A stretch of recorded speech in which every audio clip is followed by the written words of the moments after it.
comic fam, and welcome to Comics of the Voice. I'm your host, Steve the Voice White, and this is another episode of Mad About Mad. This is part 2. I'm going to do issue number 11 up to 23 before the magazine started. So in the first one I rambled on about some of the history of Mad, and I started showing off the books. I've got the information that I've printed out and I put into the back of the book, so it makes it look like I know what I'm talking about when it comes to this stuff. So this is number 11. This came out in May of 1954, and you can see it's the pretty girl of the month, beautiful girl of the month. Wow, she's got a purty mouth. So this cover was done by Basil Wolverton, because when I talked about the last issue, number 10, John Severin had left Mad and he took a bunch of the artists with him to go to do Crack, and they had to Harvey Kurtzman had to grab some new blood. So the first one was done, the first story in here was called Flesh Gordon, obviously, or Flesh Garden. It's a parody of Flash Gordon, and that one was done by Wally Wood, the artwork. And they did a Mad Reader script in this one too. They talked about the Mad Reader, which was coming out. Got it right here. This is not the first print. I wish I had the first print. It's one of the ones that I'm looking for. But the Mad Reader was being introduced, and it had a funny little character there on the bottom of it. Get it so that you can see it. First appearance of Alfred E. Neuman, but it's in the paperback, not in the comic book or the magazine as of yet. So I'll talk about that in a minute. I got, it's 3 different appearances. It's also got another ad in this one for Panic Magazine, text story. There was a Murder of the Husband. The script was done by Bill Gaines in this one and Al Feldstein, and then the art was done by Jack Davis. So that was pretty cool that Bill Gaines got his hands into this Mad book at the time. So that is number 11. Turn that so you can see it good. There we go. Then they started doing these type of covers. This is issue number 12. This came out in June of 1954. And they kind of got a different look to it. It's almost like it's a racing program on the cover of this one. The cover was done by Harvey Kurtzman. And the first one in here, they took a shot at Archie and they called it Starchy. And the artwork was done by Bill Elder. It was actually really well done in that one. Pretty cool cover. It's neat how they started doing these funny type of covers. So that's issue number 12.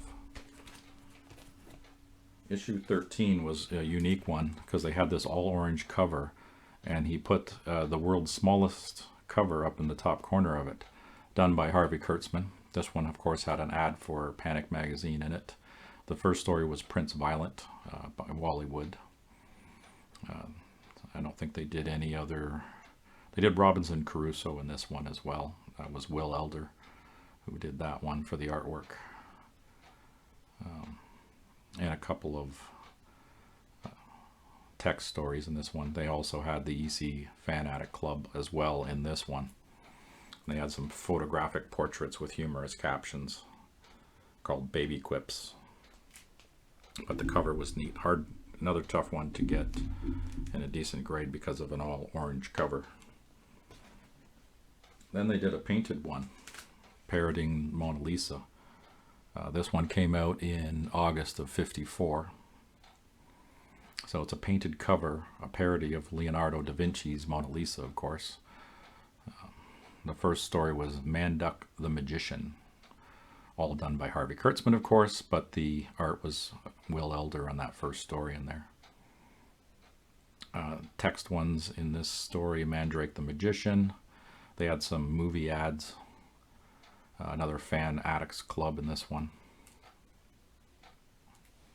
and there was a neat story at the end called Plastic Sam. It was a parody of Plastic Man, so they were still attacking the different comic books of the time, which is what was keeping this thing going. It was a neat cover, though. Then we move on to issue number 15, which is a parody of the Tea Party. It's a penciled cover on this one. It was done by John Tenniel. First story was Gasoline Valley. Will Elder art on it. A parody of the Gasoline Alley comic strip at the time. There was an EC Fan Addict Club ad in this one as well. There was a weird show called The Wild One, Captain Tibio, T-Video, and it was a parody of Captain Video television program at the time. And they did a Western in this one as well. So they're getting into some unusual covers now at that point, like the Mad Hatter on it. Then we go to issue number 16, published in October 1954, another cover by Harvey Kurtzman. First story is The Hound of the Basketballs, and the art's done by Bill Elder. And it's a Sherlock Holmes, so it's Sherlock Holmes.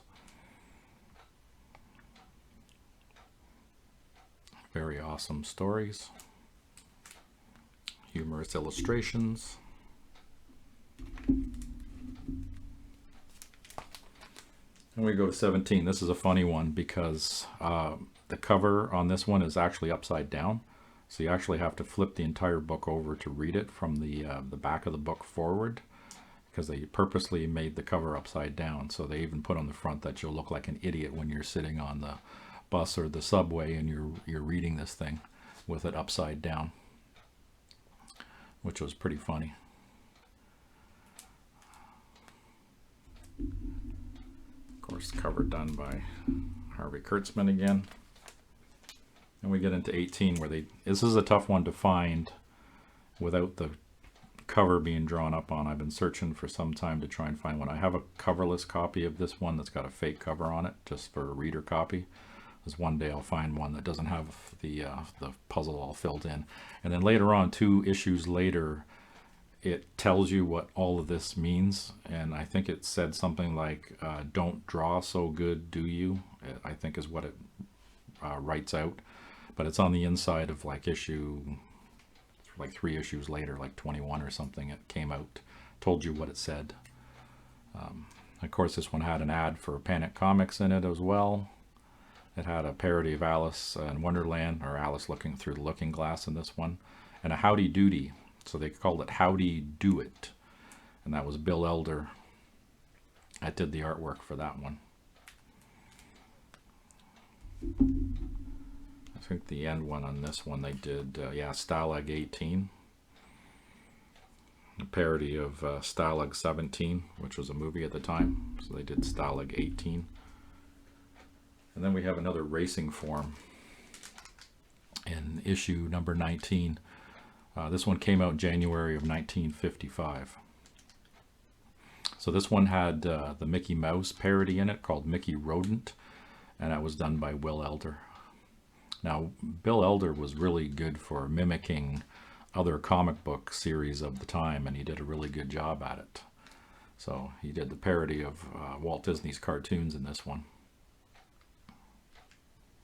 They did a puzzle page in this one too.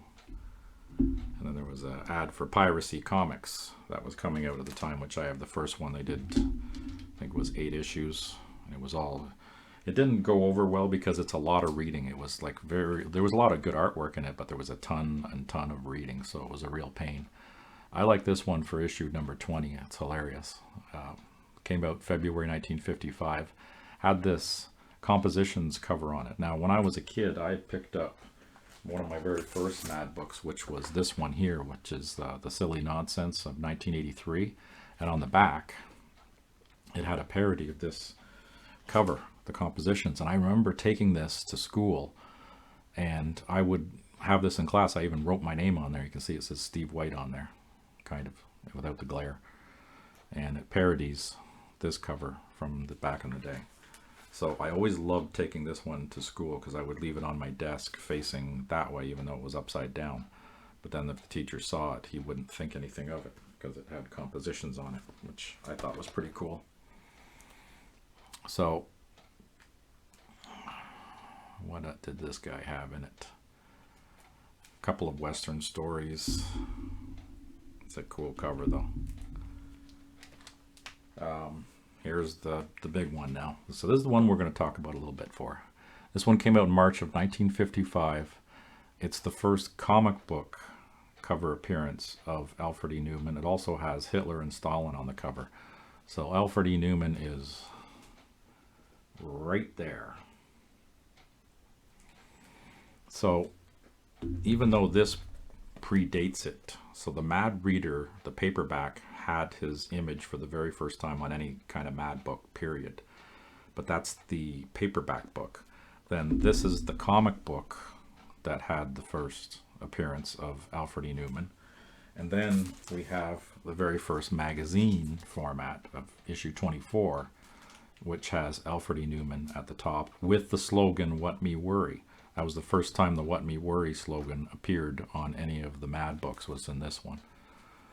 So, first appearance officially, it depends on the format, right? So this is how I look at it. So that's the first paperback, the first ever of Mad, period, in any Mad. This is the first comic book. And then this is the first magazine, which is the format that it took for the rest of its run. So which one really matters? Who knows? This one did a parody of Popeye, and they called it Poop-Eye. And the art was done, of course, by Bill Elder, because he's great at doing all that one, or copying all those ones. And of course, they did a couple of Westerns in this one. They did their little... They were getting into their rhythm now. They all had the same types of stories going on in these books. But this one here, that cover is in really good shape. It's one of my higher grade Mad comic books that I own. As you can see, the pages are very nice on that one, or at least the cover is nice on it. This one is issue 22. It's a really weird one because they tried to do all this modern type of artwork in it. This came out in April of 1955, and it's all kind of artwork and weird stuff. But it's funny that Harvey has got his face in the book for the very first time, like a picture of him, and he did a weird face, and he has that on the cover of that one. This one's not in really good shape. I didn't really find this one too funny because the art, it was like trying to do a spoof on modern artwork. And then of course the final issue of the comic book came out in 1955 in May, and this is the final issue in color, because after that they go to a magazine format, and then they went to black and white in them. So this was where it all ended. They even had a ad in here, an announcement that Mad will change to a magazine size book with issue number 24 in 3 months. And then it did. It came out with issue 24. This came out in July of 1955. So that's it for the comic books, and will be now kind of an introduction into the Mad magazines with the magazine format. I'll do that for the next episode of this series. And this is, I'll just say one thing, this is really cool that number 24 came out. This is the only Mad that ever went to a second print, because it just flew off the shelves when it came out in 55.